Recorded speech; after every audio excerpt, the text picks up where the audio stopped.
Hi and welcome to Your World. I'm Safira Junior and let's begin our first segment of Your World regarding the climate change. Have you noticed in our daily life how much waste a single person or household can produce? A lot for sure. A good waste management is among the important issues to reduce global warming. From Indonesia to Marshall Islands to India, see how climate change affects us in our first segment.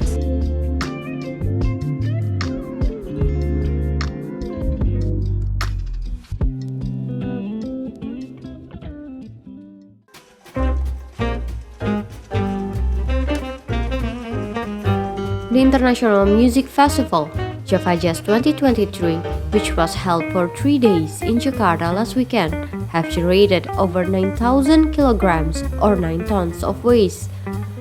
Less waste, more jazz coordinator Reynaldi Sunario said all waste are sorted and recycled to prevent burden at landfills. Such a waste sorting process from big events like Java Jazz, the garbage become easy for further management.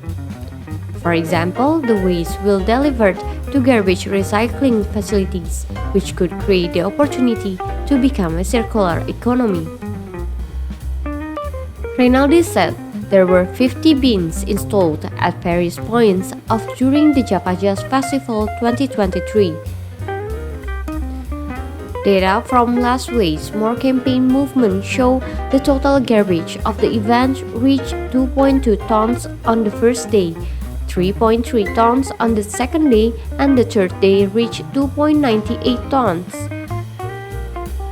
Most of the collected waste are used beverage cartons, which will go into the recycling facilities to become recycled paper products and aluminum composite products.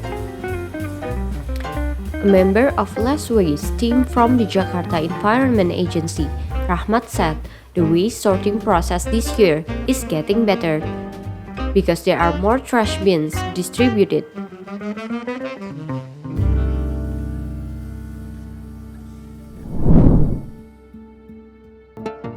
A study conducted by the Indonesian Health Ministry shows the frequency of mosquito bites will increase by 3 to 5 folds when the temperature in the country rises above 35 degrees Celsius.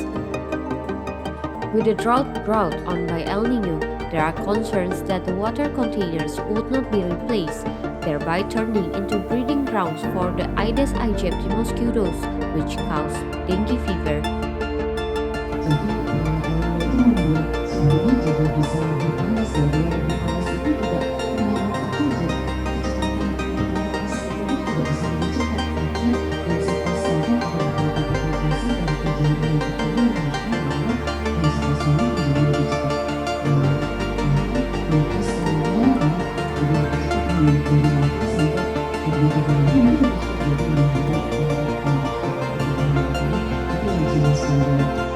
A director at the Health Ministry, Imran Pambudi, noted that the ministry had issued a circulation letter to remind all regional governments about the potential spike in dengue cases due to El Niño. He added El Niño is a cycle, and since the start of the year, the Health Ministry already told regional health officers to be careful and ready to always monitor to improve the eradications of mosquitoes' breeding grounds. The ministry data until the 22nd week of 2023 show that there are already 35,695 cases of dengue fever, with 270 deaths during the same time period. Last year, West Java recorded the highest dengue cases, followed with East Java and Central Java. The highest mortality rate in 2022 occurred in Denpasar of Bali and Bandung of West Java.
At the central and regional levels will work together with communities to find solutions in facing the climate challenges.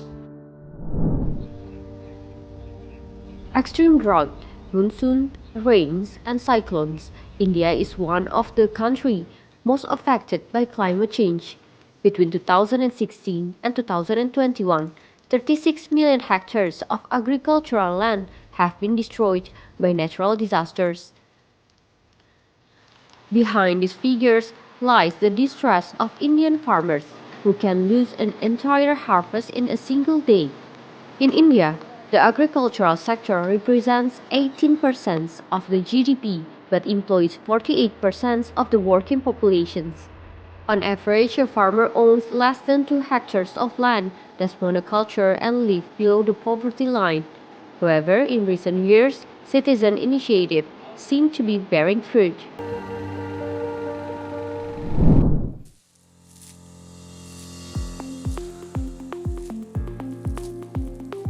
UN Secretary General Antonio Guterres called for greater action to protect oceans in his message to mark World Ocean Day on 8 June. The ocean is the foundation of life. It supplies the air we breathe and food we eat. It regulates our climate and weather. The ocean is our planet's greatest reservoir of biodiversity. Its resources sustain communities, prosperity, and human health around the world. Humanity counts on the ocean. But can the ocean count on us? We should be the ocean's best friend, but right now, humanity is its worst enemy. The UN chief said human-induced climate change is hitting the planet, disrupting weather patterns and ocean currents, and altering marine ecosystems and the species living there. Marine biodiversity is also under attack from overfishing, overexploitation, and ocean acidification. Fish stocks are being depleted, and coastal waters have been polluted with chemicals, plastics, and human waste. This year's World Oceans Day reminds us that the tides are changing. Last year, we adopted an ambitious global target to conserve and manage 30% of land and marine and coastal areas by 2030, as well as a landmark agreement on fisheries subsidies. At the UN Ocean Conference in Lisbon, the world agreed to push for more positive ocean action. A global, legally binding agreement to end plastic pollution is under negotiation. And in March, countries agreed to the historic High Seas Treaty on the conservation and sustainable use of marine biodiversity in areas beyond national jurisdiction. He recalled that last December, countries adopted by ambitious global target to conserve and manage 30% of land and marine and coastal areas by the end of the decade. Realizing the great promise of these initiatives requires collective commitment. Sustainable Development Goal 14, to conserve and sustainably use the ocean's resources, hangs in the balance. This World Oceans Day, let's keep pushing for action. Today and every day, let's put the ocean first. The human-induced triple planetary crisis of climate change, pollution, and biodiversity loss continues to weigh heavily on the ocean, ecosystems, and the communities that directly depend on it. If we don't change course, the ocean's dire state will continue to decline. It didn't have to be that way. Through reimagining our relationship with the ocean and working together to better understand, prioritize, and protect it, we can rebuild and preserve the health of the ocean, both now and for future generations. I'm honored to be joining the United Nations family on World Oceans Day to celebrate how wonderful it is to live on our blue planet and underscore the importance of prioritizing the ocean's health for our own health.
Get ready for an insightful exploration in this segment. We will take you to Turkmenistan, Vietnam, and Central Africa, among others, as we delve further into the subjects of the global economy, the concept of a green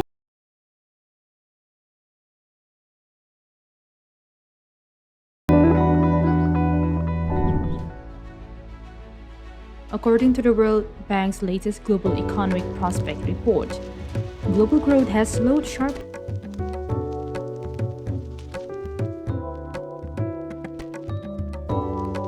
is intensifying amid elevated global interest rates. Global growth is projected to decelerate from 3.1% in 2022 to 2.1% in 2023. In emerging market and developing economies, or MDEs, other than China, growth is set to slow to 2.9% this year from 4.1% last year. These forecasts reflect broad-based downgrades. In addition, the report provides a comprehensive assessment of the fiscal policy challenges confronting low-income economies. These countries are in dire straits. Rising interest rates have compounded the deterioration in their fiscal positions over the past decade. Public debt now averages about 70% of GDP. Interest payments are eating up a rising share of limited government revenue. 14 low-income countries are already in or at high risk of debt distress. Spending pressures have risen in these economies. Adverse shocks such as extreme climate events and conflict are more likely to tip households into distress in low-income countries than anywhere else because of limited social safety nets.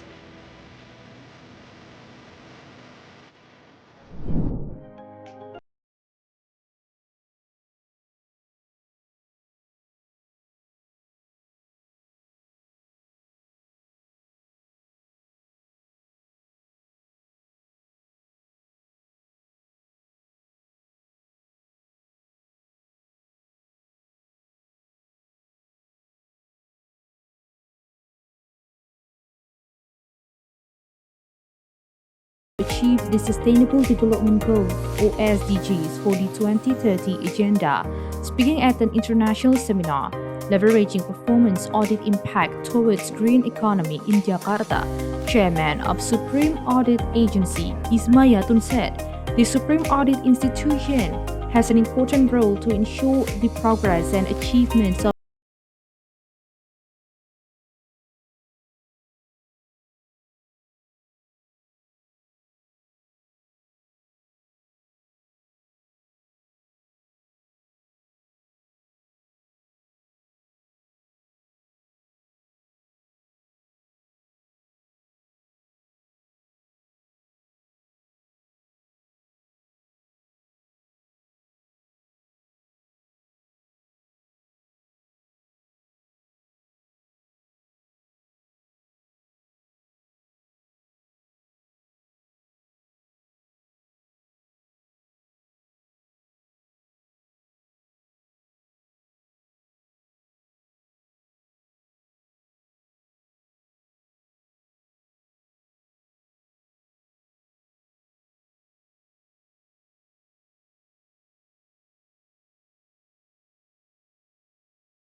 powered by electricity.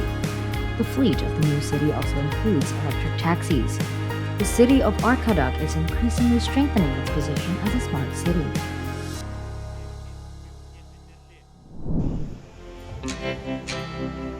In early June, the Prime Minister asked ministries, branches, and localities to ramp up administrative reform to reduce the burden on businesses and people and improve the business environment.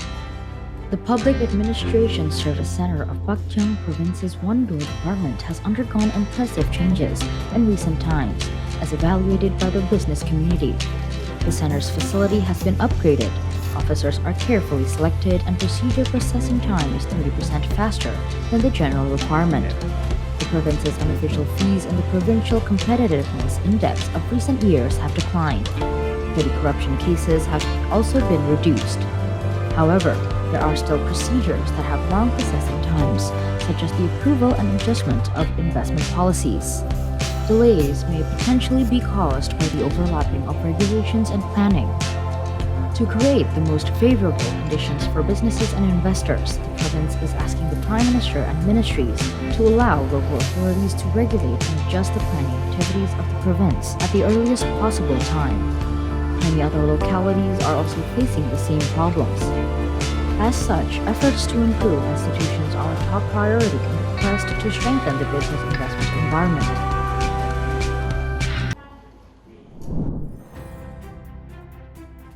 Abdou Abari, the UN Secretary-General's Special Representative for Central Africa, told the Security Council that the region is richer in opportunities and resources than it is in challenges. Briefing the Council on 5th of June, Abari also acts as the head of the United Nations Regional Office for Central Africa, said recent developments on the border between Chad and the Central African Republic and the impact of the Sudanese crisis on these two countries remind us of the urgent need to adopt a holistic approach to issues of peace and security in Central Africa, a region already marked by the presence of a multitude of armed and terrorist groups with a humanitarian impact, especially for women and young people.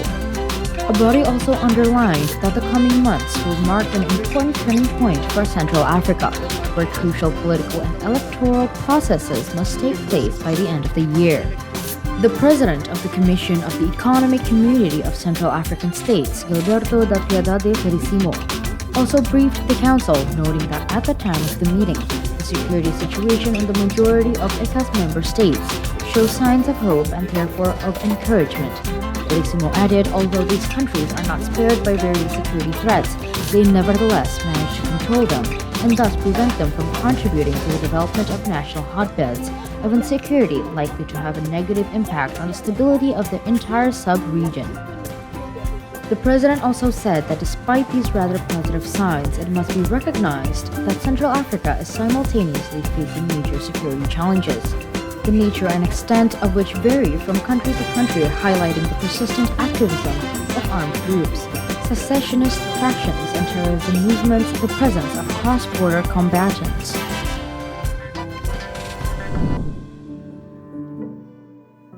Presenting the latest set of policy briefs on our common agenda, Secretary General Antonio Guterres on June the 5th said, the international community needs to take urgent steps under current arrangements to relieve the burden on developing and emerging economies, stressing that beyond emergency measures, we need a structural response. Our common agenda is the Secretary General's vision for the future of global cooperation. It calls for inclusive, networked, and effective multilateralism to better respond and deliver for the people and planet, and to get the world back on track by turbocharging action on the Sustainable Development Goals. It outlines possible solutions to address the gaps and risks that have emerged since 2015, calling for a summit of the future that will be held in 2024.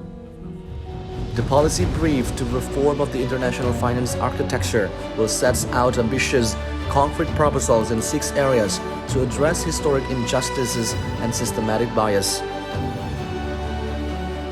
The policy brief on moving beyond gross domestic product or GDP looks at measuring the things that really matter to people and their communities. Guterres said that GDP tells us the cost of everything and the value of nothing, adding that the world is not a gigantic corporation and financial decisions should be based on more than snapshot of profit and lose. The policy brief about the Global Digital Compact sets out ways to advance an open, free, secure, people-centered, equitable digital future at a time of growing anxiety about the impact of technology on people's lives. On the policy brief on outer space, Guterres said that even though most of us will never travel to space, but what happens there will have implications onto us all. Hence the policy brief. He went on to say that space assets already play a growing role in navigation, internet provision, and monitoring trends on Earth, from energy and climate to biodiversity and a host of other vital functions. Nearly 40% of SDG targets rely on data from space. The policy brief provides proposals on mitigating the risks and harnessing the opportunities of space in the most inclusive way possible. All these briefs provide ideas on revitalizing multilateral system and accelerating efforts to achieve the Sustainable Development Goals and keep global temperature rise as close as possible to the 1.5 degree limit of the Paris Agreement.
Now let's shift to the global healthcare sector, specifically highlighting crucial issues such as HIV or AIDS, initiatives to prevent stunting, the impact of COVID-19 restrictions, the provision of healthcare services, and also diarrhea outbreak in Phuket.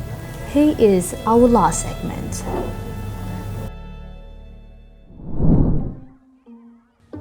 UN General Assembly President Sabah Korosi said the global AIDS response has led to remarkable results, but noted that while this progress is exceptional, it is also uneven.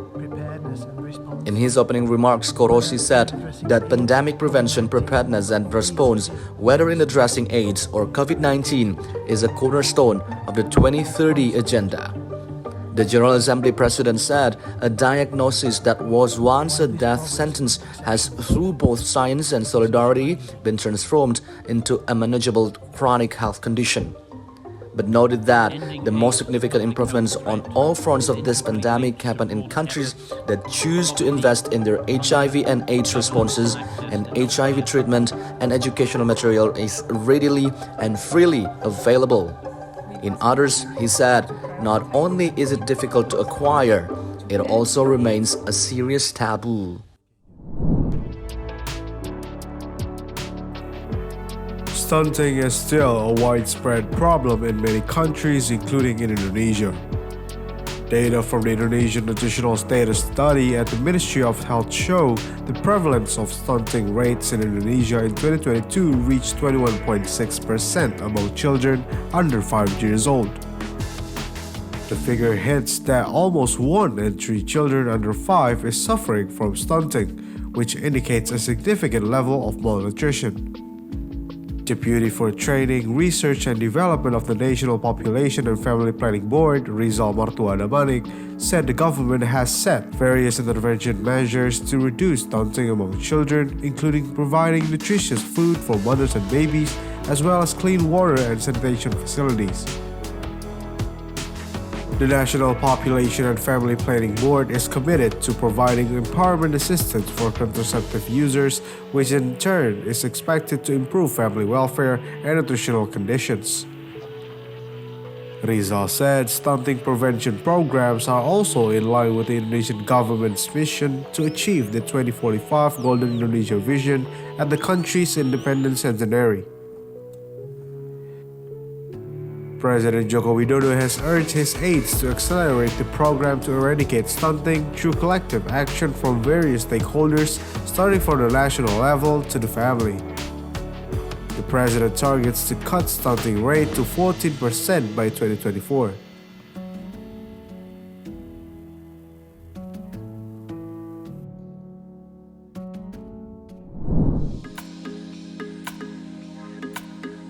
The healthcare network in mountainous and ethnic areas in central highlands of Vietnam has supported the maintenance of disease prevention measures and the implementations of national healthcare programs nationwide.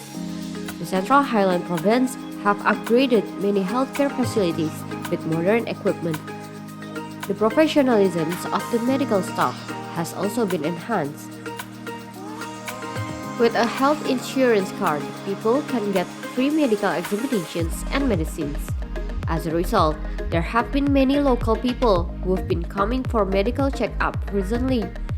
100% of the health centers in Daklak province have met national standards. All communal health stations are staffed with highly skilled medical professionals who can meet the healthcare needs of the populations, especially those living in remote and ethnic areas.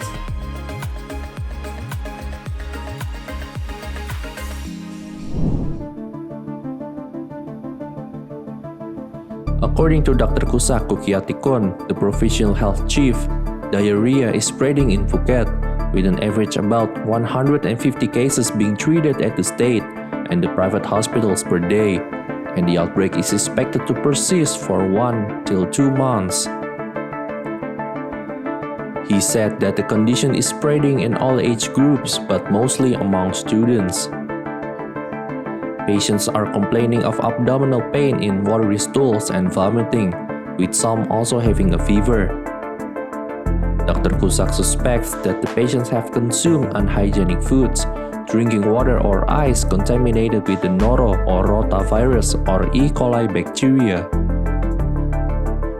Phuket Governor Narong Wunsiu said public health officials have taken samples of ice from 6 major ice production facilities in the province for testing, while local administrative organizations have been instructed to put more chlorine in tap water. However, that the outbreak of diarrhea on the resort island is under control, and urged members of the public to trust the public health system.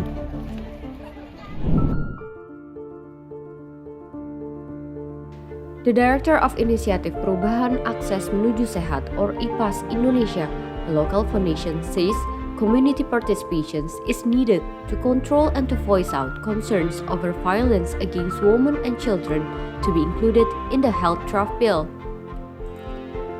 Director of IPAS Indonesia, Marcia Sumokil, said the importance of the community participations to control and to voice the violence against women and children to be included in the health draft bill. Moreover, Marcia Sumokil said that currently there are several laws as basic reference in handling the victims. Among them are Law Number 23 of 2004 concerning the eliminations of domestic violence (UU PKDRT) and the Law Number 12 of 2022 concerning the sexual violence crime. The law stipulated the right for better treatment, protections, and recovery of victims. However, according to Marcia, health services also need to guarantee that victims get a comprehensive recovery. Marcia also emphasized financial assistance for the victims need to be properly organized and well prepared.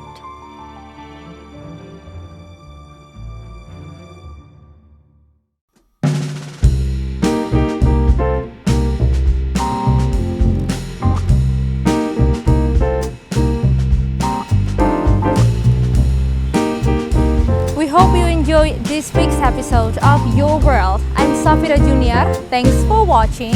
See you next week.